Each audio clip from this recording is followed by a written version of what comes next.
भारत में corona virus के मामलों में लगातार इजाफा हो रहा है। चीन, सिंगापुर, हांगकांग जैसे देशों में बढ़ते केस के बीच भारत में भी कोरोना वायरस से लोग अब डर रहे हैं। कोरोना वायरस के मामले रॉकेट की रफ्तार से बढ़ रहे हैं। एक्टिव केसों की संख्या 3,783 हो गई है। केरल में सबसे ज्यादा 1400 मामले सामने आए हैं। वहीं महाराष्ट्र में 485 और दिल्ली में 436 एक्टिव केस हैं। बीते 48 घंटे में 1000 से ज्यादा नए केस सामने आए हैं। स्वास्थ्य विभाग के मुताबिक जनवरी से अब तक कोरोना से 28 मौतें हो चुकी हैं। इनमें 21 लोग बीते 2 दिन में मरे हैं। शनिवार को बेंगलुरु में 63 साल के एक व्यक्ति की मौत हो गई। उसे दोनों वैक्सीन के साथ बूस्टर डोज भी लगी थी। वहीं दिल्ली में 60 साल के बुजुर्ग की भी मौत हुई। महाराष्ट्र, केरल में सबसे ज्यादा 7 लोगों ने अपनी जान गंवाई। वैक्सीन और बूस्टर डोज के बाद भी देश के 10 राज्यों में कोरोना से अब तक 28 मौतें रिकॉर्ड की गई हैं। दिल्ली और महाराष्ट्र में भी 60+ के उम्र के मरीजों की मौत हुई है। स्वास्थ्य मंत्रालय लगातार राज्यों को अलर्ट मोड में रहने और टेस्टिंग बढ़ाने का निर्देश दे रहा है। नागरिकों से भी अपील की जा रही है कि हल्के लक्षण दिखने पर तुरंत जांच कराएं और जरूरी सावधानियों का पालन करें। विशेषज्ञों ने कोरोना वायरस के 4 नए वेरिएंट चिन्हित किए हैं, जिनमें JN.1 और NB.1.8.1 ज्यादा प्रभावी है। कर्नाटक में मास्क लगाने के निर्देश। कर्नाटक सरकार ने एडवाइजरी जारी कर लोगों को मास्क पहनने, भीड़ से बचने और लक्षण दिखने पर तुरंत कोविड टेस्ट कराने की अपील की है। वहीं महाराष्ट्र में अब तक 9,592 कोविड टेस्ट कराए जा चुके हैं। अकेले मुंबई में जनवरी 2025 से अब तक 749 लोग कोविड पॉजिटिव मिले हैं। वर्ल्ड हेल्थ ऑर्गेनाइजेशन ने कोविड के इन वेरिएंट को बहुत चिंताजनक नहीं माना, हालांकि निगरानी में रखे गए वेरिएंट के रूप में कैटेगराइज किया है। चीन सहित एशिया के दूसरे देशों में भी कोविड के बढ़ते मामलों में यही वेरिएंट दिख रहा है। ऐसे में डॉक्टर क्या सलाह दे रहे हैं, ये भी सुनिए। जैसा कि हम सभी को ज्ञात है कि कोविड के मरीज में वृद्धि हो रही है और विश्व में जैसे कुछ, चाहे यूएस लें, चाहे इंडोनेशिया लें, चाइना लें, है ना, कुछ देशों में कोविड पहले आता है, फिर ये साउथ ईस्ट एशिया में थोड़ा सा लैग करता है। तो अब हमारे यहाँ थोड़े सर्ज हुई है केसेस की। तो ये ओमिक्रॉन जो हमारा पहले एक वेरिएंट था उसी की लीनियज है और उसमें अलग अलग तरह के जीनोम्स है, करीब 17-18 जीनोम्स है जिनको क्लिनिकली इम्पोर्टेंट माना गया है, या जो WHO की भाषा में बात करें तो पब्लिक के लिए डेंजर स्पीसीज मानी गई है, और कुछ को इनमें से मॉनिटर करने के लिए स्पीसीज को इंगित किया गया है। तो ऐसे कैरेक्टरिस्टिक ऐसे कैटेगराइज किया जाता है चीज़ों को। तो जो हमारे यहाँ है वो स्ट्रेन्स हैं, कुछ XVC है, कुछ XCG है, कुछ NB.1.8 है, JN.1 था पहले। तो ये डिफरेंट ओमिक्रॉन की सब लीनियज है। हालांकि ये बहुत ज़्यादा न्यूमोनिया या पैथोजेनिसिटी तो नहीं करती है, लेकिन इनकी इन्फेक्टिव रेट है, जो संक्रमणता करने की जो क्षमता है वो अच्छी खासी है। तो सामान्य वायरस की अपेक्षा ज़्यादा है, तो इसलिए फैल रहे हैं। और इसीलिए केरल में, महाराष्ट्र में, तमिलनाडु में, दिल्ली में और अब राजस्थान में भी कुछ केसेस अच्छी संख्या में हमें प्राप्त हुए हैं। और SMS में इसकी जीनोमिक सीक्वेंसिंग भी की जा रही है, ये बहुत अच्छी बात है। सर्विलांस चल रहा है इसका। और सिम्टम्स की बात करें तो सामान्य सिम्टम्स वही हैं जो एक सर्दी जुकाम में होते हैं, उसमें तेज बुखार, गले में खराश, खांसी, और अगर ध्यान नहीं दिया जाए तो लेटर और न्यूमोनियाज।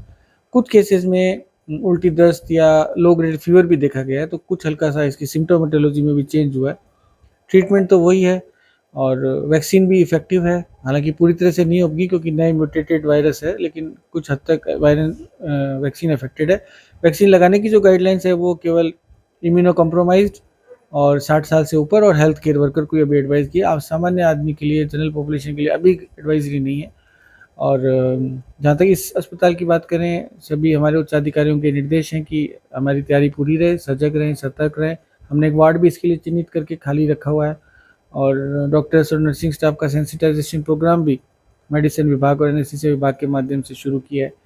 और जो ड्रग्स की स्टॉक्स हैं, चाहे रेमडेसिविर हो, चाहे दूसरी दवाइयाँ हो, और पूरी चाक चौबंद व्यवस्था करने का प्रयास किया गया है। और किसी भी तरह, यदि हाँ बिल्कुल, यदि हम इस स्टेज से बचना चाहते हैं तो आम आदमी से मैं यही अपील करूंगा कि जो भी एडवाइजरीज, चाहे वो कोई केंद्रीय एजेंसी हो, चाहे राज्य स्तरीय एजेंसी हो, उनकी पालना करें, क्योंकि वो काफ़ी चिंतन मनन और मंथन के बाद ये एडवाइजरी जारी होती है।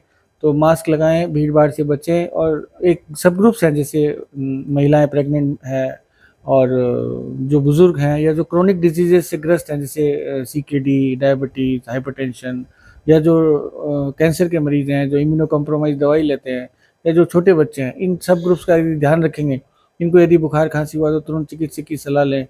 और अगर वायरल इन्फेक्शन हो भी जाए तो घर पे रह के रेस्ट करके इसको ठीक करने का प्रयास करें, उस समय काम नहीं करते रहें।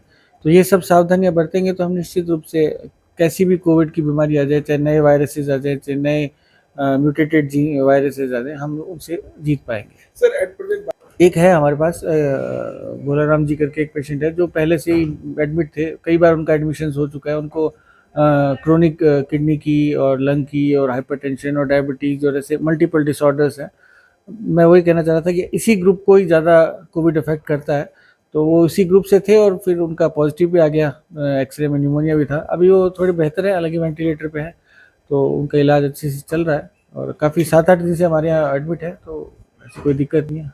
तो हम यही सलाह देंगे, कृपया जो है किसी भी एडवाइजरी को कोई भी अस्पताल, कोई भी जिला अस्पताल या फिर चाहे हमारा मेडिकल कॉलेज का और एसआरएन अस्पताल क्यों ना हो, उनको जो है इस बात में कोई कोताही नहीं बरतनी चाहिए। और यही सलाह मैं जनता को भी दूंगा। हम लोगों को ये अवेयर करना चाहेंगे कि जहाँ पे बहुत ज़्यादा मास में लोग इकट्ठा हो रहे हैं, तो कृपया अगर आप इलाज करवाने जा रहे हैं किसी अस्पताल में, तो आप एक मास्क अथवा रुमाल अथवा कपड़ा बांध लें, जिससे आपको केवल कोविड से ही नहीं, हो सकता है कि आपको किसी टीबी से या फिर किसी भी मतलब कि एक इन्फेक्शन से चांसेस होने के बहुत कम रहेंगे। और अगर आप उसका उपयोग नहीं करते हैं तो हो सकता है कि आपको कोविड हो और अभी आपके वो चीज़ अपना कॉज न कर रहा हो। अगर कॉज नहीं कर रहा है और बाद में आता है तो उसमें फिर हमारी जो एडवाइजरी जारी की गई है और हमारा पूरा प्लान किया गया है, सब कुछ हम इतने शिद्दत से लगे हुए हैं, तो उसमें फिर कोई मतलब नहीं निकलेगा। देखिए, कुछ रिसर्जेंस है कोविड का, केसेस पहले से थोड़ा सा बढ़े हैं। अभी एसएमएस में पिछले कुछ दिनों में 8 केसेस रिपोर्ट हुए हैं। एक किसी की डेथ हुई है, बट वो कोविड से नहीं हुई है, वो सेरोवास्कुलर एक्सीडेंट से हुई है। तो अभी हम निगाह रखे हुए हैं, लेकिन जो भी केसेस आ रहे हैं कोविड या रेस्पिरेटरी डिजीज के, वो बहुत माइल्ड हैं। Generally lower respiratory tract involvement नहीं है, अपर रेस्पिरेटरी ट्रैक इन्वॉल्वमेंट है। तो माइल्ड फ्लू करके प्रेजेंट करते हैं और उसी तरह वो ठीक हो जाते हैं। लेकिन हमने स्थिति पे वॉच रखा हुआ है अपना। हमारे यहाँ हॉस्पिटल में कोविड को टेस्ट करने की फैसिलिटीज़ हैं बहुत अच्छी, और उसके साथ ही जो वार्ड्स और आईसीयूज़ की भी ज़रूरत हो तो वो भी है। लेकिन अभी पैनिक बटन प्रेस करने की मुझे आवश्यकता नहीं लगती। सर, अभी जो 8 केसेस है उसमें से किसी की सीरियस स्थिति नहीं है? एक बच्चा थोड़ा सा सिक है, आईसीयू में, उसको और भी प्रॉब्लम थी और उसका कोविड भी पॉजिटिव आया, तो वो जेगल ऑन आईसीयू में। बाकी मतलब ऐसा और कोई बाकी केस नहीं आया जो सिक है। हाँ, ये आपने बिल्कुल ठीक पॉइंट आउट किया। ये जितने भी केसेस आ रहे हैं, इनकी हम जेनेटिक सीक्वेंसिंग के लिए, जीनोम सीक्वेंसिंग के लिए उनको सबको बाहर भेजा है, कोविड के सैंपल्स को, जिससे कि पता चल पाए कि वेरिएंट कौन सा, तो पुराना वाला वेरिएंट है या कोई नया वेरिएंट है। देखिए, मैं आयुष का मंत्री तो हूं, लेकिन मैं स्वास्थ्य का भी राज्य मंत्री हूं।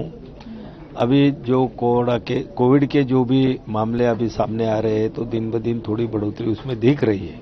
लेकिन हमारा सेंट्रल का स्वास्थ्य विभाग और आयुष विभाग दोनों भी हम सतर्क है, उस पर नजर रखे हुए हैं। और हमने पूरे राज्यों के, चाहे स्वास्थ्य के सेक्रेटरी हो, आयुष के हो या उनके मंत्री हो, उनसे बात की है कि कोविड के टाइम में जो भी हमने बहुत बड़े पैमाने पे इंफ्रास्ट्रक्चर खड़ा किया था, कहाँ ऑक्सीजन प्लांट लगे थे, कहाँ आईसीयू बेड हमने लगाए थे, कभी हमने वार्ड सुरक्षित क्वारंटाइन करने के लिए या एडमिट करने के लिए वहाँ पर सुरक्षित करके रखे थे, तो वो सभी तैयारी हमारी शुरू है। और कोरोना को निपटने के लिए हमारा स्वास्थ्य विभाग पूरी तरह से तैयार है।